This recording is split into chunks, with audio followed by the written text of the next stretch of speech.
I'm Emma. I am currently a senior. I am from Berkeley, California, and I am majoring in journalism, and I have a minor in Spanish. So I studied abroad in northern Spain. It's a city called Oviedo. I did the Spanish immersion program up there.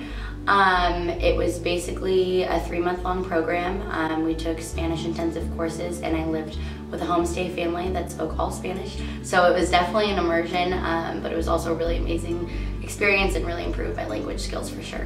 My favorite memory abroad was probably this one day where our program coordinators took us out on this extravaganza. We got off school and we took this little bus all together. There's about 7 of us on our program, so it was a small group, and we went all along the coast to all these little different cities. I think we saw 3 cities that day and one really old cathedral in the mountains. And it was just a really special day. I don't know, I think it was a Tuesday, and I was like, this is so crazy, because if I was back in Eugene, imagine what I'd be doing compared to this incredible experience. And we had gelato by the ocean with our professors, and it was just I don't know, it's a magical day. So there was 2 things I was worried about before I left. The first thing was I had really bad FOMO. Because I love school and I didn't want to leave my friends. I went in the fall and I didn't want to miss football season or anything like that. I thought all my friends were going to forget who I was and I was just going to be irrelevant. That didn't happen at all. And my other thing, the huge thing, was kind of just going off on my own.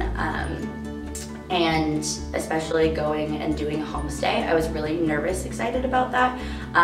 But I remember sitting on the train on my way into the city to Oviedo, and I was just alone, and everyone was speaking Spanish, and I mean, my language skills were pretty good, but they weren't amazing. I wasn't totally confident in them, so I was sitting on the train, and I was like, I'm gonna get to this place and not be able to communicate with these people that I live with, and I was super nervous about that.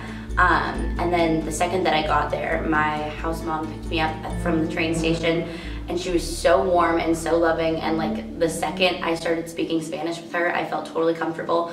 And she assured me that I was doing way better than I thought I was doing. She fed me 7 meals the first night because she knew I was really hungry. And there was a little cat and a dog that lived in my apartment with us, and I just felt at home that first moment that I stepped in the door, so it was totally relieved.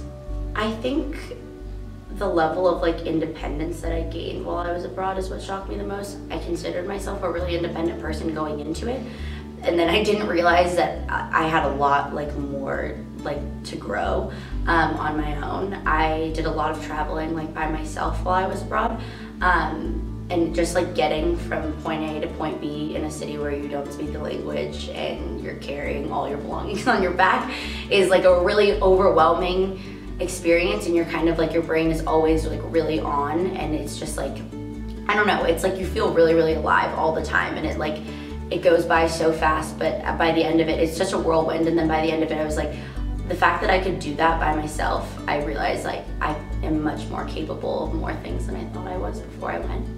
I'm Emma, guys. I'm an international peer assistant, and I would love for you to come stop by Oregon Hall, ask me any questions, and get you studying abroad.